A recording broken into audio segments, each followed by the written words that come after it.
नमस्कार, आप देख रहे हैं समाचार विश्लेषण को। मैं हूं रतिकांत सुमन।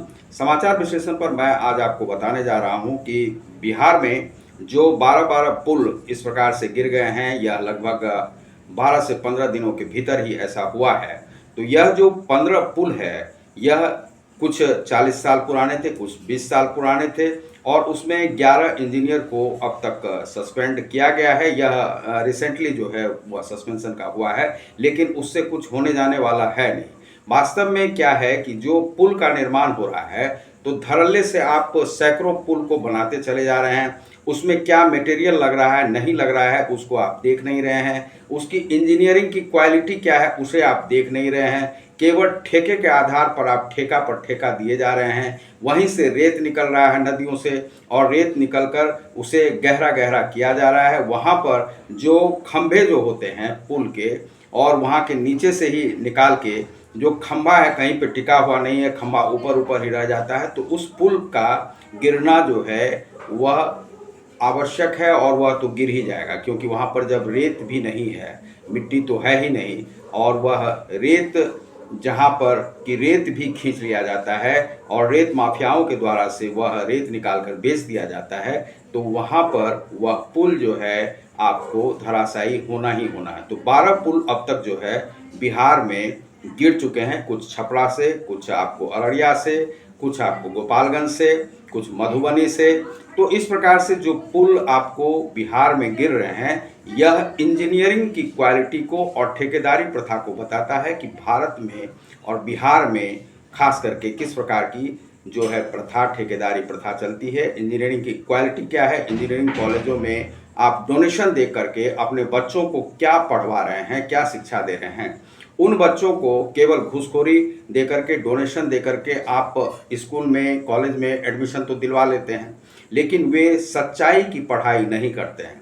यहाँ पर क्या है कि बिहार में बहुत सारे ऐसे सीमेंट जो डुप्लीकेट सीमेंट मिलते हैं, जिसे कि ठेकेदार इस्तेमाल करते हैं, और उन ठेकेदारों को यह जरूर से जानना चाहिए कि आप जो नकली आप सीमेंट लगाते हैं, चाहे बिरला का लगा रहे हों या अंबुजा का लगा रहे हों या कोई भी सीमेंट लगाते हैं, वह सीमेंट यदि आप नकली लगाएंगे तो वह आज न कल पुल धराशायी होगा।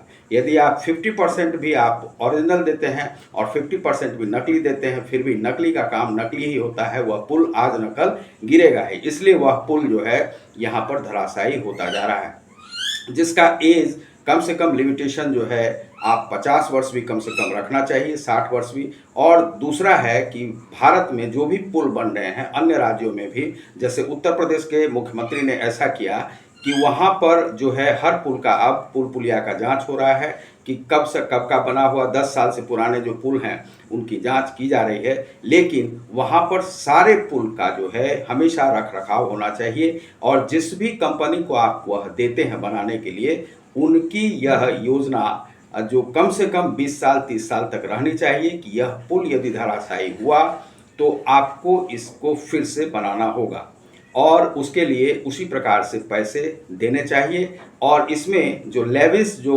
वसूली की जाती है सरकारों के द्वारा, ठेकेदारों के द्वारा, माफिया के द्वारा, जो क्रिमिनल्स के द्वारा जो किए जाते हैं, उसको ज़रूर से ज़रूर बंद किया जाना चाहिए।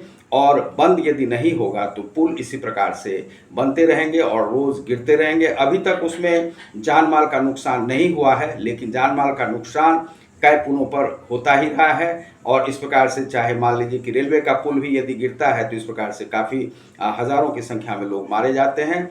तो इस प्रकार से अभी तक यहाँ पर क्या है कि ये पुराने 40 साल वाले, 20 साल वाले पुल गिरे हैं, कुछ नए पुल गिरे हैं। गंगा पर तो 2-2 3-3 बार वह पुल बनता रहा है और गिरता रहा है, और उसे मुख्यमंत्री देखकर भी नज़रअंदाज कर रहे हैं। तो यह जो है होना नहीं चाहिए। मुख्यमंत्री जी को जरूर इस पर संज्ञान लेना चाहिए, और जो संविधान के रक्षक हैं उन्हें भी इस पर संज्ञान लेना चाहिए कि क्योंकि पुलों का गिरना यहाँ पर शुभ नहीं माना जाएगा। यह पुल जो है अब तक 12 गिर गए हैं। हो सकता है कि आपको 1 महीने 2 महीने में और भी आपको 10-12 पुल गिरते हुए दिखाई पड़ेंगे, क्योंकि अभी बाढ़ शुरू ही होने वाला है। आपको उत्तर बिहार में भी बाढ़ शुरू होने वाला है, और जब शुरू होगा तो हो सकता है कि और 2-4 पुल रोज गिरना शुरू हो जाए। तो आप देख रहे हैं समाचार विश्लेषण को। मैं हूं रतिकांत सुमन। बहुत बहुत धन्यवाद। नमस्कार।